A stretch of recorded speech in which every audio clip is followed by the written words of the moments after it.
Good morning. Okay, today's daf is Yevamot daf Kuf Yud Bet. I'm filling in for Dove. Hopefully he'll feel better soon with coronavirus. Okay, so our Mishnah had talked about, the Mishnah that we learned yesterday had talked about how, and it's nice to be in the bayit. Hope that you can recognize the background, and actually will be. I presume that I'm going to end up teaching tomorrow, in which case, if we can do 7:45 here, so same location, but we'll do a little bit earlier, and then Wednesday, Thursday, and Friday we'll do 7:45 right here, exactly. And so, what are we talking about? So our Mishnah that earlier on Kuf Yud Aleph Amud Bet, we're at the two dots about 5 lines up from the bottom of Kuf Yud Aleph Amud Bet. Our Mishnah had talked about a variety of different situations, and one of them was that the Yevamot said that even though they had been quote unquote together for 30 days, that she had not actually had marital relations with the Yavam, and so as a result, that is the marital relations are what triggers the marriage. And so as a result, she is saying that she actually is not married. And we differentiated between when she says that within 30 days or after 30 days, that within 30 days, we will believe her and we will tell the man that he needs to do chalitza and that it's not okay for him to do anything else. On the other hand, if it's after 30 days, then it seems like from our Mishnah, we're less sure that they didn't have marital relations, because usually you would think that after being together secluded for 30 days, that at that point they would have had marital relations. And so we make the suggestion only that they should divorce one another. And of course, a big question that we're going to be asking at some point is, why not just have him have relations with her, and that way they'll be able to continue to remain married. So what's the story? And so now we're going to get into that, but before we do that, we're going to try and understand who is it that focuses on this 30-day timeline.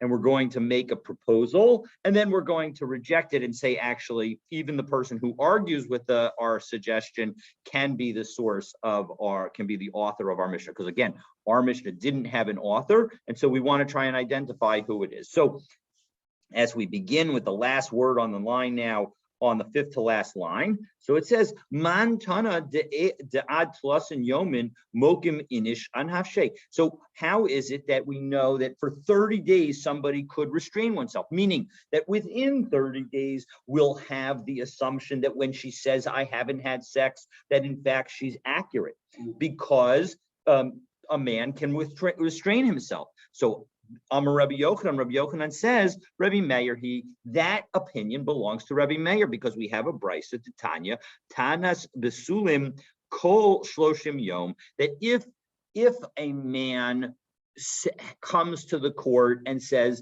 this woman whom I've married is not in fact a virgin, because there were no signs of virginity when we had our first marital relations, if he comes within the first 30 days, so then we will believe him, Divrei Rabbi Meir. That's Rabbi Meir.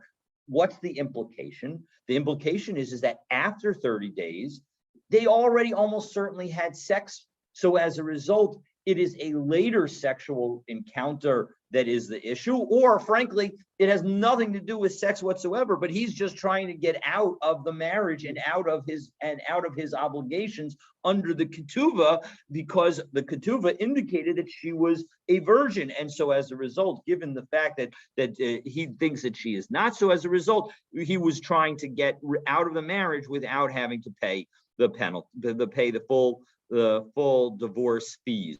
And so Rabbi Meir says, within 30 days, we believe that was the first time, but after 30 days, we don't believe it. So Rabbi Yossi says, no, Nistera la'alter, as soon as they're secluded, that's when he's got to bring his claim. Lo nistra, of course, if they're not secluded, afla achar kama shanim.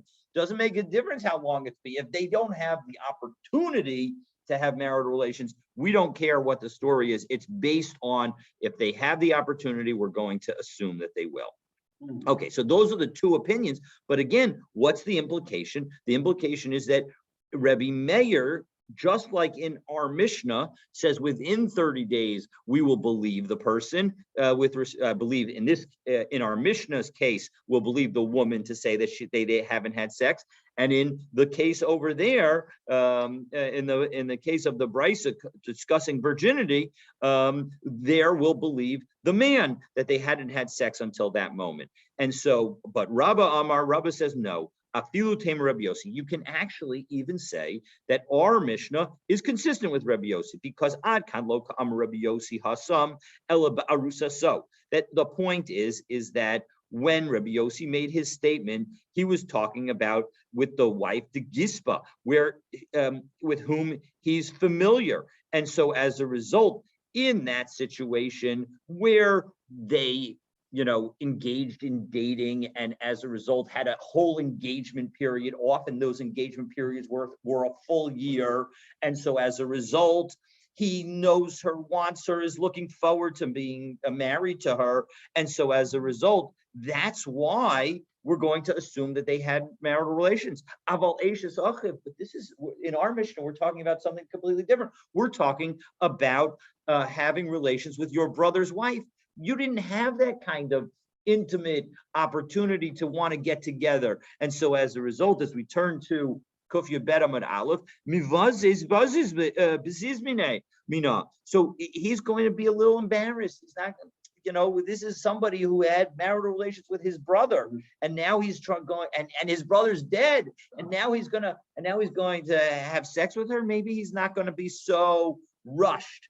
And so as a result, even though Rabbi Yossi over there said, as soon as you seclude, we're going to assume that you have sex. But over here, maybe he would say, no, we'll wait. You will give them 30 days. That 30 days we'll believe that they didn't. But after 30 days, we'll be more concerned. Okay, so that was our first teaching to identify who. But now, one second, why not compel him to do yibum instead? Why did you say in our Mishnah that we're forcing divorce, forcing chalitza, forcing the separation? So the Gemara is going to answer, and then it's going to ask a question, and it's going to offer two answers to that question. So Amar Rav explains the shegita yotze mitachas yada, where what we're talking about is where she already has some kind of get in her possession, suggesting that she was divorced. So here's what happens. Reuven is married to Rachel, our classic situation. Reuven dies, and now Shimon takes Rachel as his wife. But then he divorces her. But now Rachel comes to us and says, that divorce wasn't enough because we never consummated our Yibum marriage. And so as a result, I actually need chalitza. And we learned that Yibum can be a step towards chalitza, meaning that that get can be a step towards chalitza. That if somebody gives a get instead of doing chalitza, they're not allowed to marry the Yevamot any longer. But indeed, Yibum is not allowed to be done by any of the brothers any longer. But you still need the final step of chalitza. And so what she's saying is, I'm not really free. It might look on paper like I'm free, and you might have thought that I should be free because he did yibum and then a get, and that is ordinarily sufficient. But we didn't have marital relations, so I'm not truly married to him, and so I need not only this get that I already have, but I need chalitza. And so that's the story according to Rav. So Meisvei, they asked him a question. Yevamasha Amra Besok Shloshim Yom. So again, so the assumption is that she has a get document in her hand. Now we're going to challenge that assumption because we're going to see a brisa that teaches the exact same law and requires the giving of a get. So the fact that we're going to require the giving of a get suggests that there isn't a get in her hand. So let's take a look. So Meisve, we ask a question from a Bryce. If the woman says, I did not have marital relations with him within 30 days, Ben Shehu Omer Ba'alti, Ben Shehu Omer Lo Ba'alti, doesn't make a difference what he claims. Kofano so shiyachlitzla. We compel him to do chalitza to her. La'achar shloshim yom, after 30 days. Mivakshin himenu shiyachlotzla. If it's after 30 days, then we only ask him to do chalitza. We don't require it because we believe on some level that the natural way of things is for them to have had relations. And so as a result, we're going to say, listen, do chalitza just in case. You should divorce her and do chalitza, but we're not going to make you. So he omeres niv'alti. If, however, she says that she did have marital relations with him, v'hu omer lo ba'alti, I didn't have marital relations. Well, then harei zet yotzi beget. He's got to give her a full-fledged divorce. Okay, so. Who omer ba'alti, if he says that I had relations with her, and then we're talking about after 30 days, but he omeres lo nivalti, and she says that I did not, afal pisha chazer va'amar lo ba'alti, even if he were to go back and now change his mind and say, you know what, you're right, I didn't have marital relations with her, sricha get v'chalitza. She requires both get and chalitza. She requires a get, because we assume after 30 days that they did have marital relations, and she requires chalitza because now they're both saying that they didn't actually engage in marital relations at all. And so as a result, we need chalitza to end the relationship.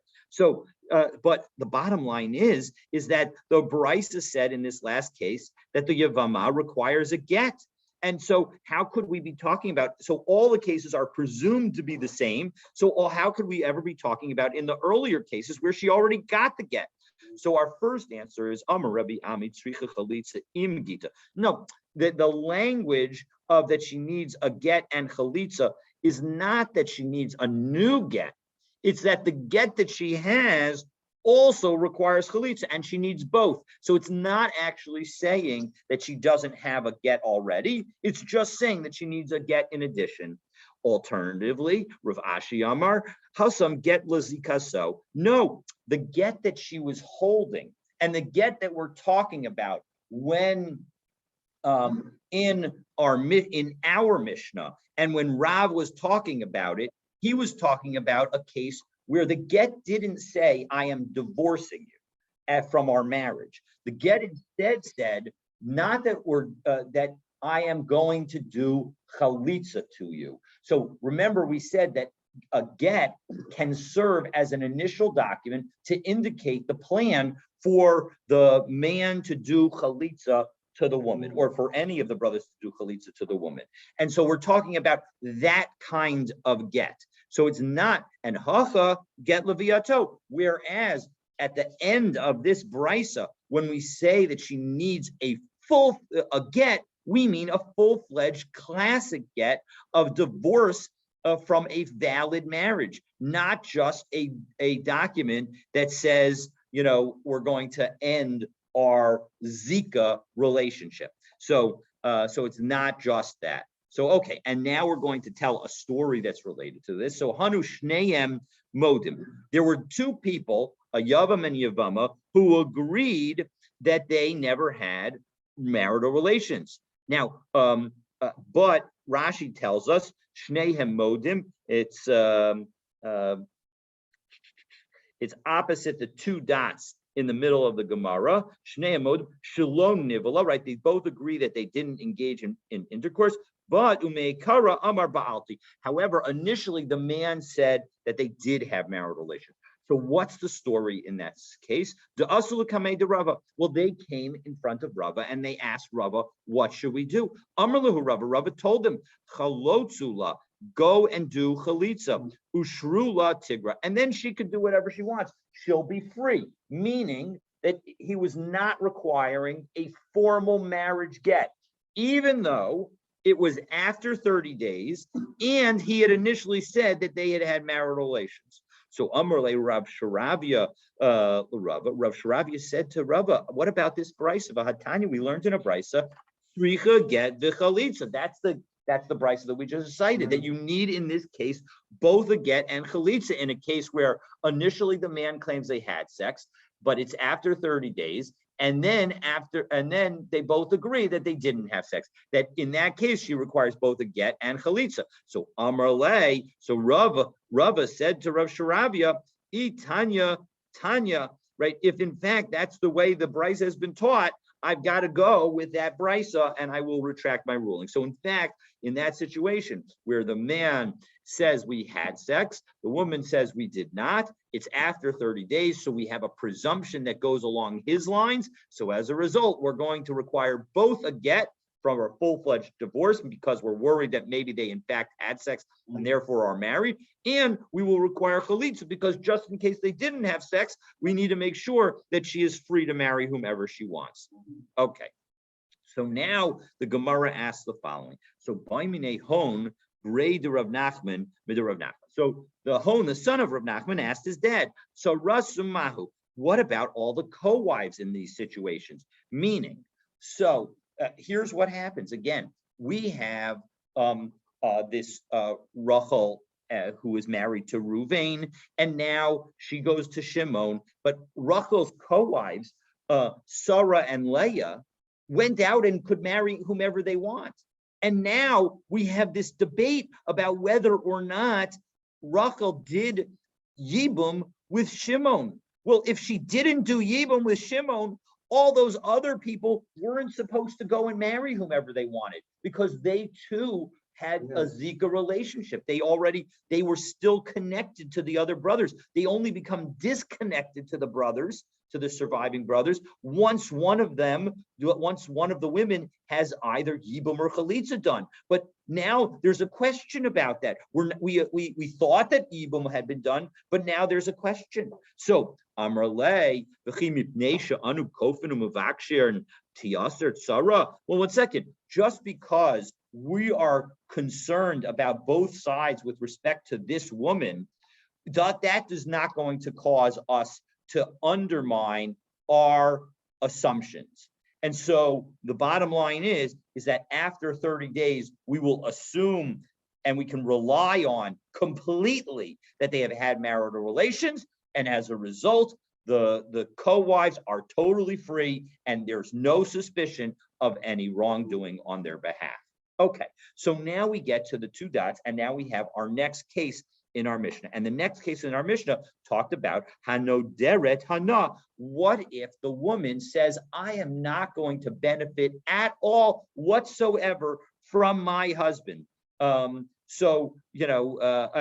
actually, from my husband's brother, from my husband's brother. And so as a result, she can't do Yibum with him, right? So what's going to happen in that situation? So the Mishnah said that if in fact it was while her husband was alive, we will assume that it is a valid oath, and as a result, we'll say that we will force the man to do chalitza. Whereas if she makes such an oath after her husband has died, so she's trying to effectively undermine the authority, we only make the request. Mm-hmm. So it's an interesting thing because you might have said, well, she's trying to say, I don't want this guy, and so maybe we should make him. But it is undermining the traditional rabbinic understanding of the nature of the action.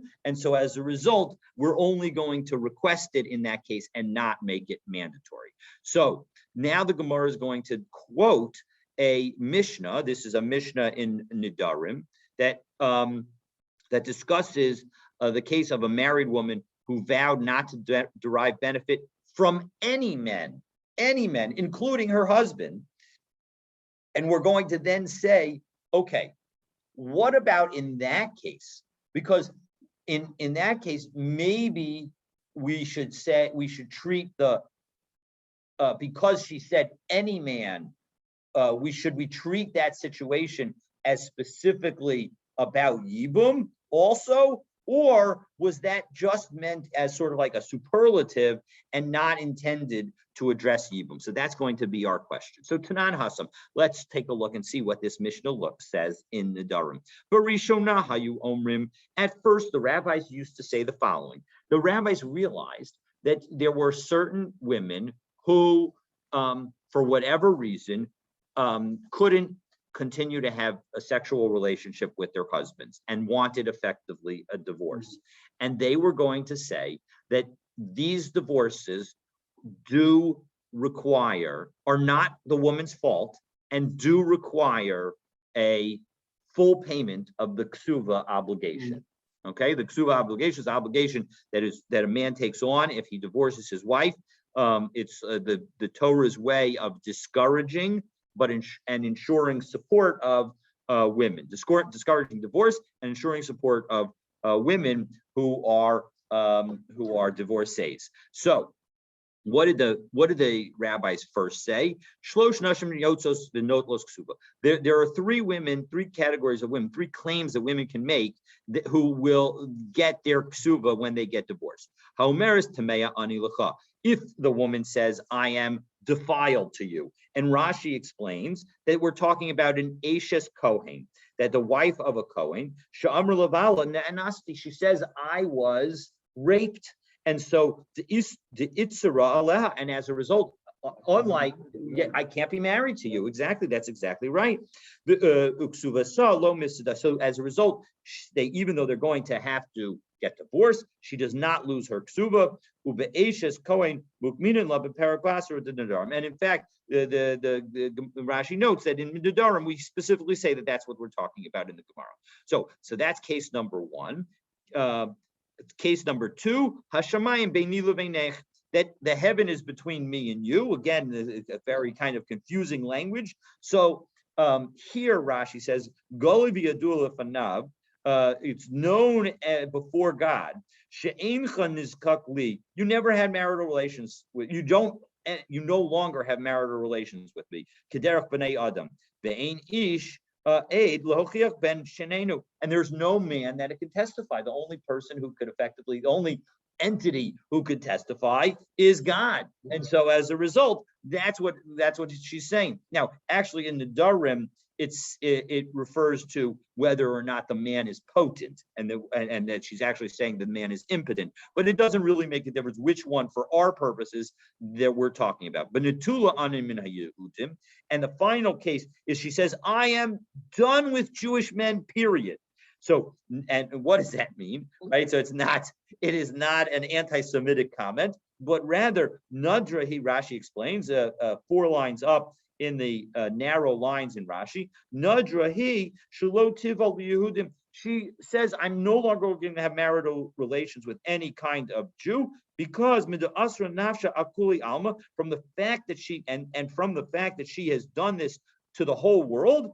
Shma Mina Tashmish Kashala. We can understand that it must be that she has pain, that sex is painful for her. And it's not like that doesn't happen. There are people who have that. And as a result, it's not within her will. She didn't do this on purpose to herself. And so as a result, all 3 of these women get their ksuba. The problem is that people made false claims, because you can make these claims.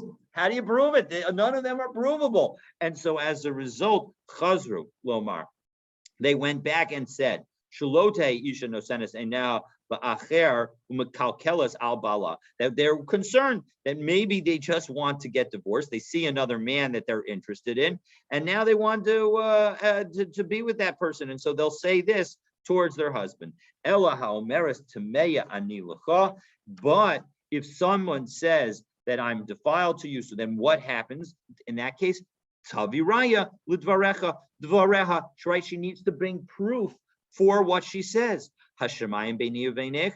If she says that heaven's between the 2 of us, right? So yasu derech bakasha. So then they should ask the guy to divorce her. They're not going to require the divorce. Netula ani min Yehudim. And if she says, I am not going to have sex with any Jew at all, so then yafer chelko u'mishamashto. Then he can undo Now, just as a reminder, there is a rule that a husband has the ability, when he hears about a vow that his wife made, that to the extent that the vow impacts his relationship with her, he has the ability to undo that vow. And so as a result, he has the ability to undo the part of the vow that she is saying that she's not going to have marital relations with him.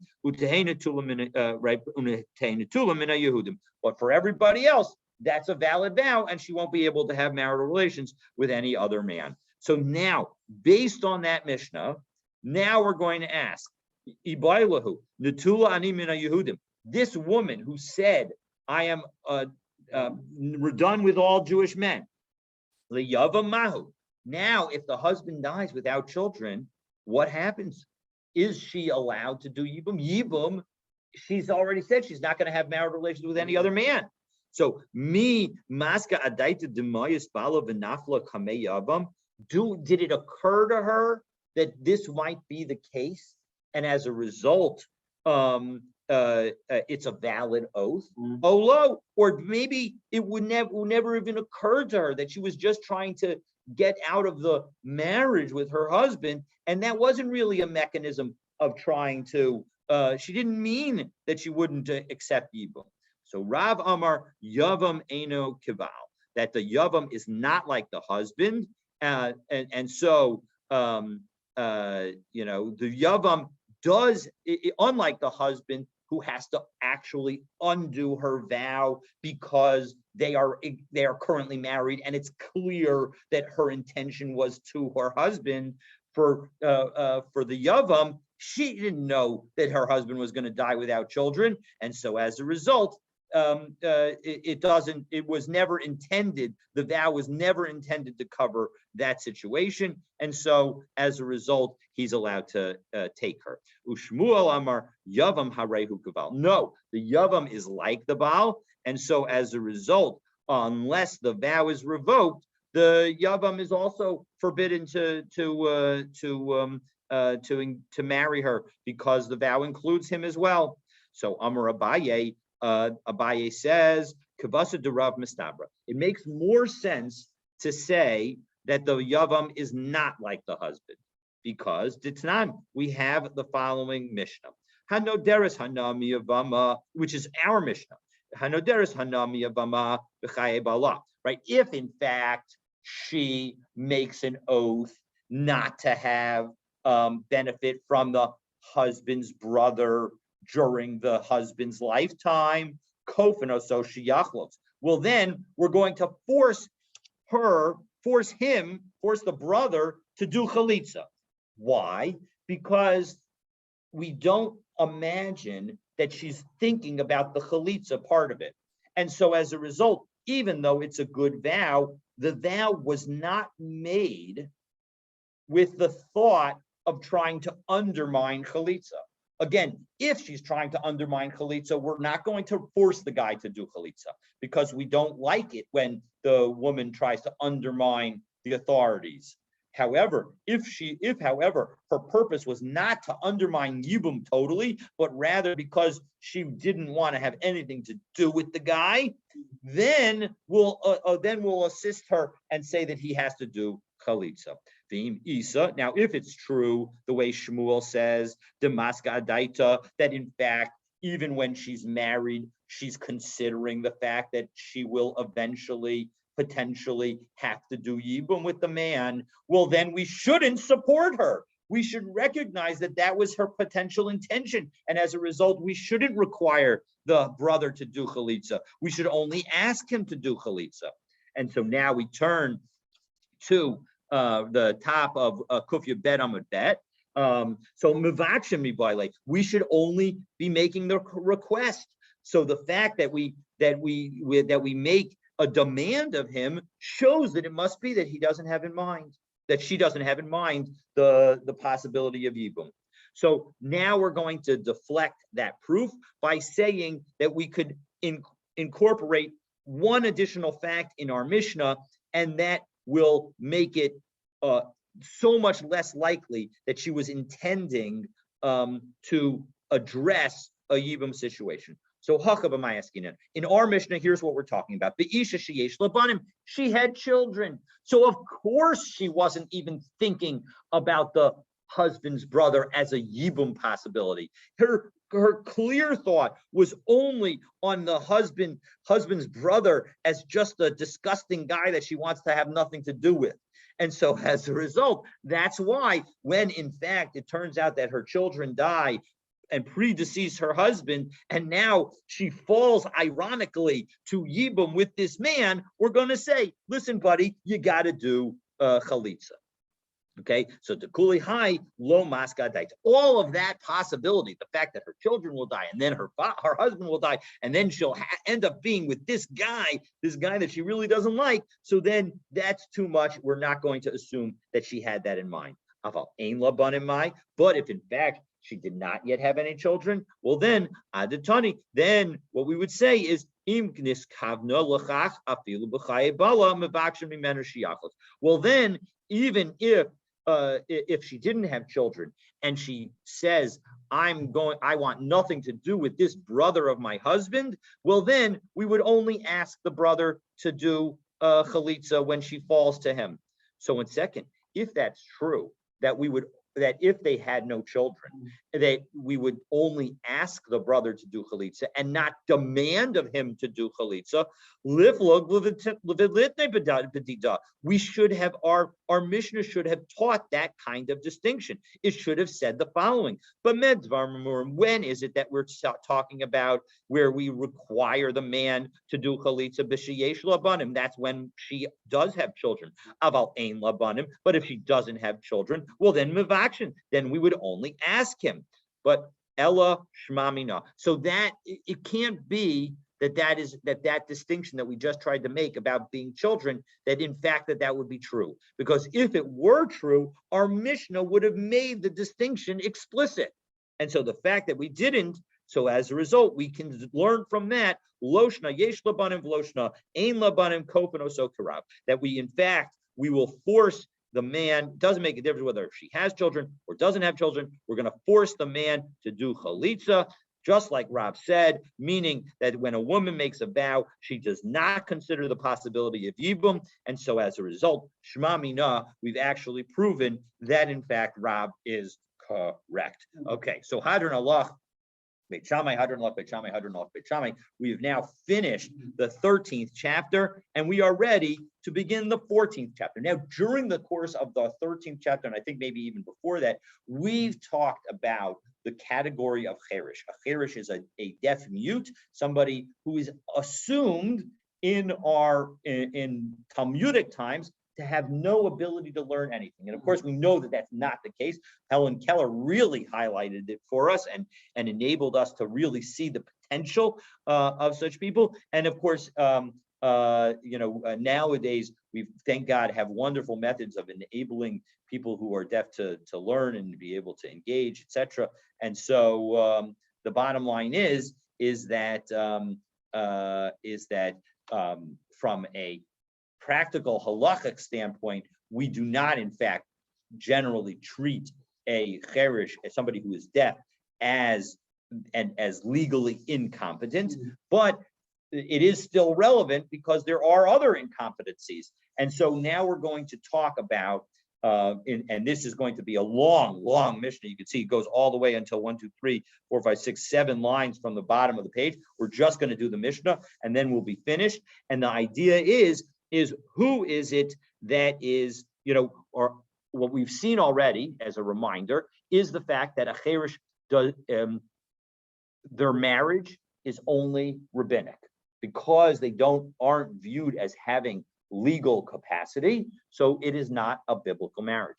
The second thing is they don't have the ability to do chalitza, because we've learned in our last parak, and this is why this parak follows this one, is that we learned in our last parak that chalitza requires a conversation, that both the husband and wife are required to say certain psukim that talk about how I'm not fulfilling the mitzvah of Yibum, and the wife says, I can't believe you're not fulfilling the mitzvah of Yibum. So, bottom line is that there's a back and forth. And so, given the fact that they can't engage in that, they're not able to engage in a chalitza. So that is going to have those two things: the fact that their marriages are rabbinic, and the fact that that they can't do chalitza, are going to have some major ramifications for us. And we're going to do two things. We're going to talk about, obviously, there are always going to be two brothers because we're going to have chalitza be between them. But we're going to talk about two brothers who married two women, and we're going to look at the women that are sisters and then the women that are not sisters. And we're gonna look at every kind of combination involving at least one deaf person among the four of them. Okay, so that's what we're going to do, and let's go through it. And this is one that if I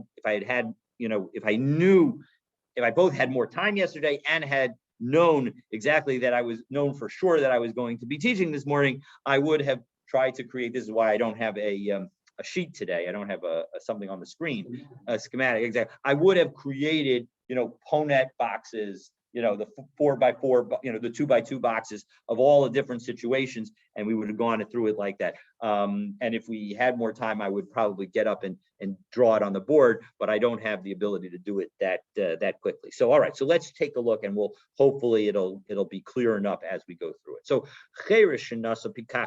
so we have a deaf person, deaf man, who marries somebody who pikachas means that she's totally competent. Okay, upikeach shenasa chareshes, or he's competent and she's deaf mute. Imratza lahotzi yotzi. If the husband wants to divorce her, he can divorce her. Imratza lakayim yikayim, and if he wants to stay married to her, he can marry her, stay married to her. Because just as he marries her by gesturing and indicating by sign language on some level, so kachu motzi b'remiza, he can also divorce her by that. The point is that it's a rabbinic marriage, and the entry and the exit, if they're equal, you're fine. Okay, so the point is if you go in on a rabbinic level, we'll let you go out on a rabbinic level. So that doesn't make a difference whether he's the one who's deaf or she's the one who's deaf. Now we get more complicated. Now he married her when she was completely competent. And now she becomes a deaf mute. Imratza yotzi. If he wants to, he can still divorce her. V'imratza yikayim. But if he wants to keep her as his wife, he can do that also. Nishtes lo yotzi. However, if she became insane, then she would not be, she lacked mental capacity any longer to be divorced. Well, then he cannot divorce her. And Rashi explains it's 1, 2, 3, 4, 5, 6, 7 lines, end of the line in Rashi. Nishtes lo yotzi. The Gemara Mefarish. The Gemara is going to explain Shaloyin Haguba Minag Hefker. This is a woman who lacks mental capacity, and that would be very dangerous for her to be unprotected and uncovered by if she has no man there to protect her. So utakanta rabbanani, and the rabbis made a takana and said, you can't divorce this woman because she needs you. It's cruel. Exactly. That's exactly right.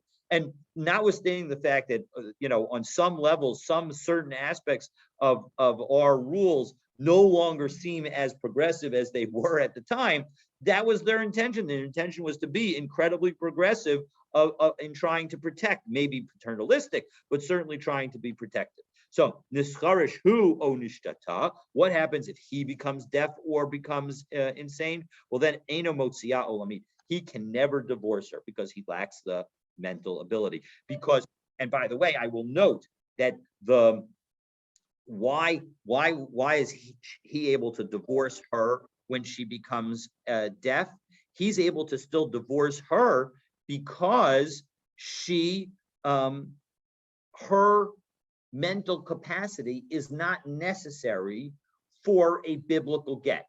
Now, many centuries after the Gemara, Rabbeinu Gershom, I think in the 12th century, but I'm not 100% sure, but around that time, instituted a set of decrees. one of those decrees requires the woman's consent for divorce. And so as a result, and also the other very famous one is that a man can't marry two women. And so this only applied in 1100. So so that's 1200. So that's why they said 12th century.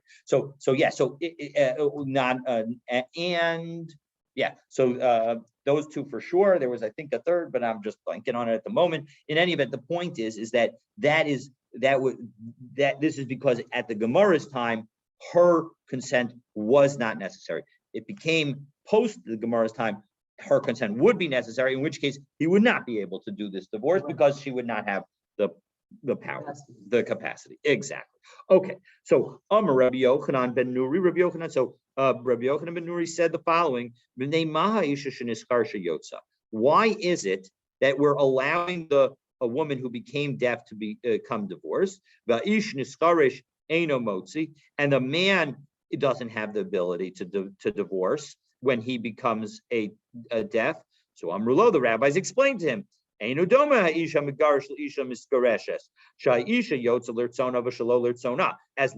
I just explained, right? The woman it can be divorced whether with her will or without her will. But his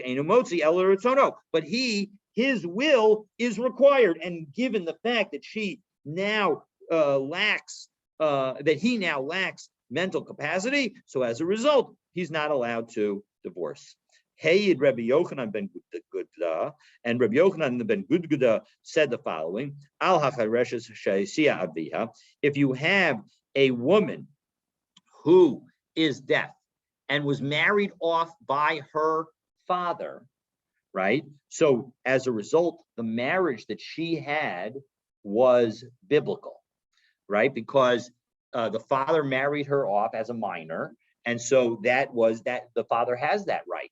So, and he has the legal capacity to do a marriage. So shehi yotza beget. So she can be divorced with a get. So too, amrulo avzo kiyotze ba. So too, a woman who had full legal capacity when she was married, and her marriage initially was biblical, so too she can also be divorced. So those two cases, even though the marriage was biblical, the divorce, since the man has capacity, is sufficient to divorce her.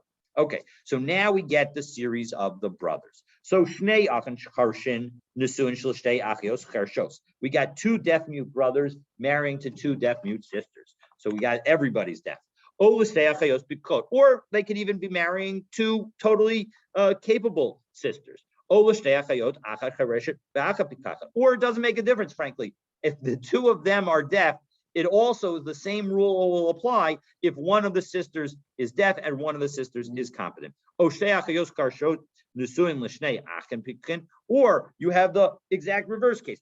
Both the women are deaf-mute and both the men are pikeach, or they're both deaf, or the two brothers, one is deaf, one is competent. All of them, in all of these cases, because all of the marriages have the same quality, all in each of the situations that we just described, at least one of the marrying parties was deaf. And so as a result, all the marriages are only rabbinic. Now, what happens when one of the brothers dies? Well, his wife's sister comes to him in Yibum.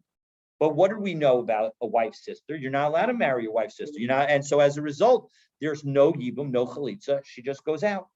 So in all these cases, because the original marriage was rabbinic and the Yibum situation is rabbinic, so as a result, in all of these situations, because the marriage underlying the Yibum situation was rabbinic, all of those situations, it's as if everything is the same. And similarly, if they were both pikeach, if everybody was a pikeach, if everybody was totally competent, everything is biblical. And so as a result, everything is up on the same level. And so as a result, there's no problem. Though the widow goes free and requires no chalitza and no yibum.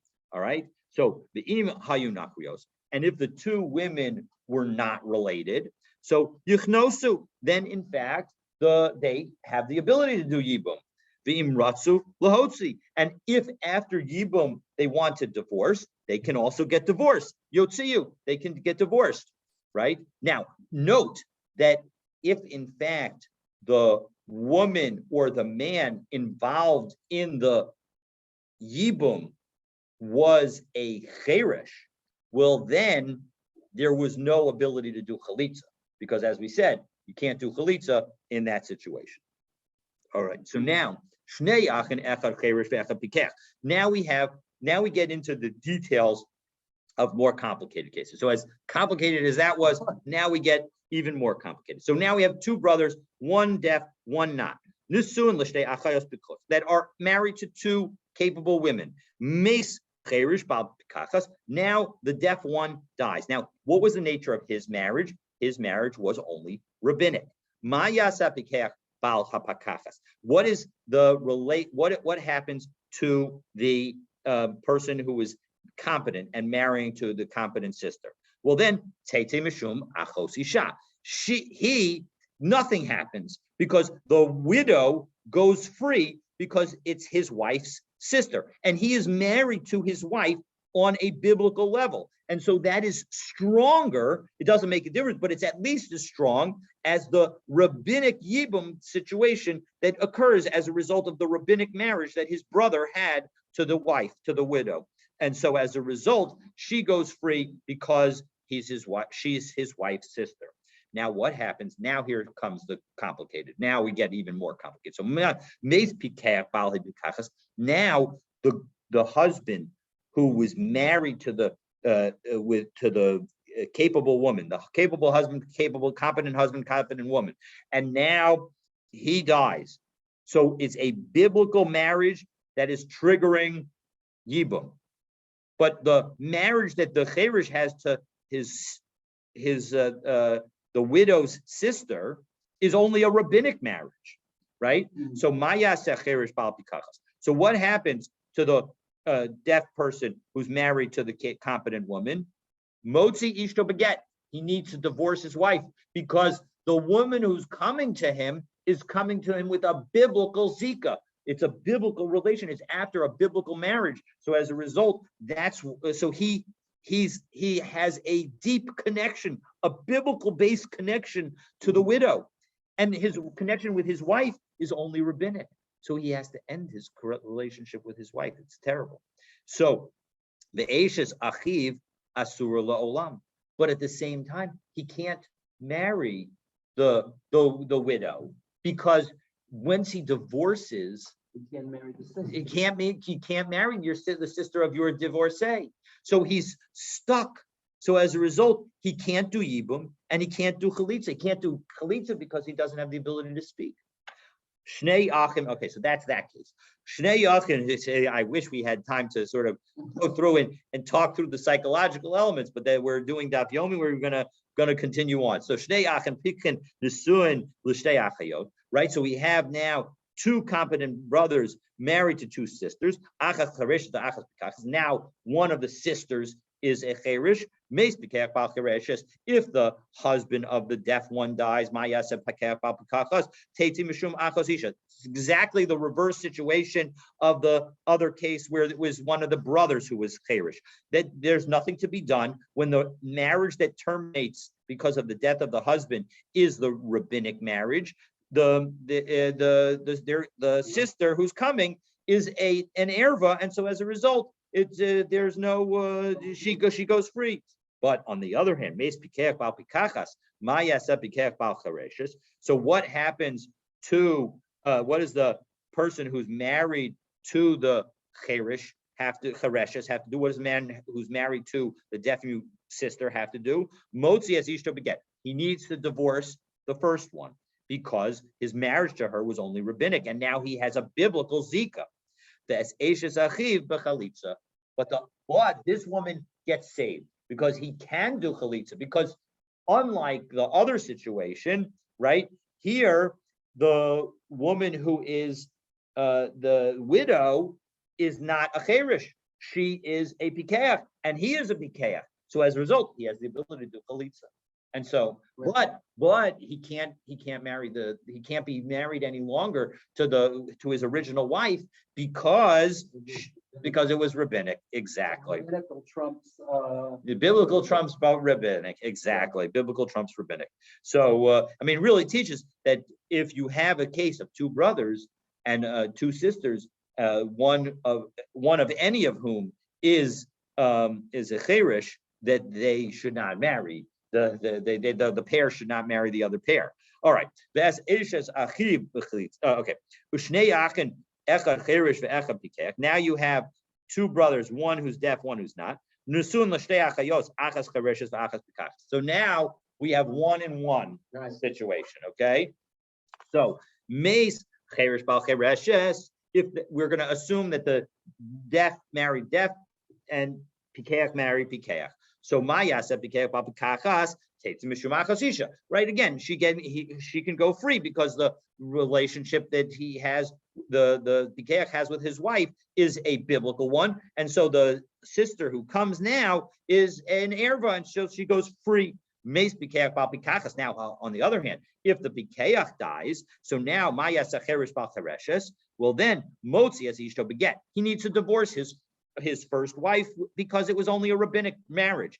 And yet the other wife is prohibited forever because he can't do chalitza with her and he can't marry her because he is his divorcee sister.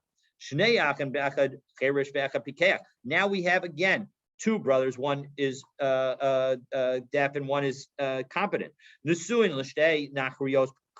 And they're married to two women who are not related. Now we're talking about not related. So we've been dealing with sisters.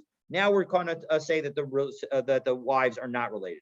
Now, if the cherish dies, who is married to one of the competent women, so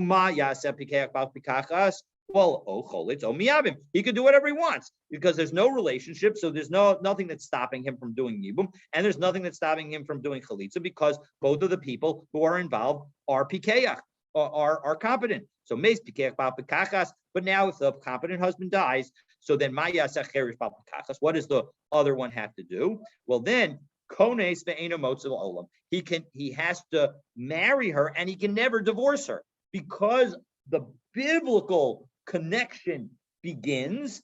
So as a result, because he begins with a biblical connection, that biblical connection can never be severed.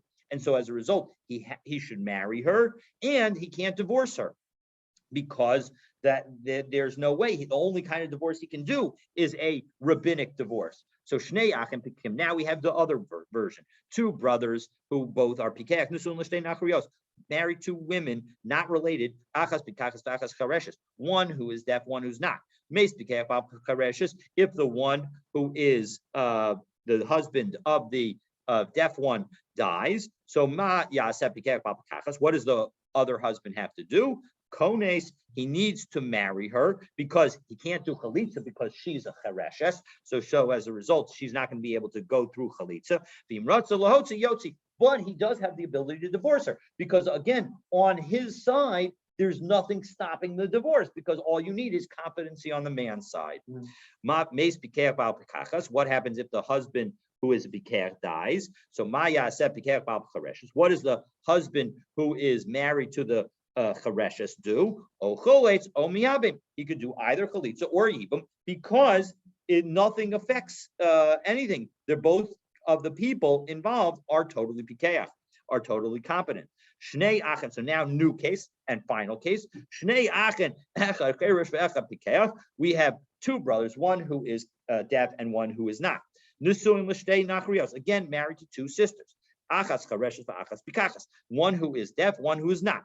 Now we have meis cherish bal chereshes. If again the deaf mute brother dies and who is married to the deaf woman, mayasa pikach bal pikachas. What should the husband who is able to, who is competent do? Konis b'imratzu lahotzi yotzi. He has the ability to divorce her if he wants. Now, what happens if he dies? The one who is competent dies. What does the brother who is deaf have to do? So then, kones beino motzili olam. Again, because he doesn't have the ability to do a biblical divorce, so as a result, he has to take her in because he can't do chalitza because he's a cherish, and he can't divorce her because the connection that he has is a biblical zika connection, and so as a result, he never will have the ability and never will have the authority to divorce her. And so with that, we will be done for today. What a day. That is really something. Again, God willing, we'll pick up tomorrow with the Gemara and take a look at these amazing cases. This is a very short parak. This parak Yudalid, parak the 14th parak. I believe it's only two days, and then maybe 2 days and a little bit. And so we will enjoy, making progress exactly and looking at this whole question. This chapter is probably the most important chapter, one of the most important chapters in Gemara in connection with the question of how we deal with people who are deaf today. To say the least, and complicated to say even more. Exactly. Have a wonderful day. You too. Thank you.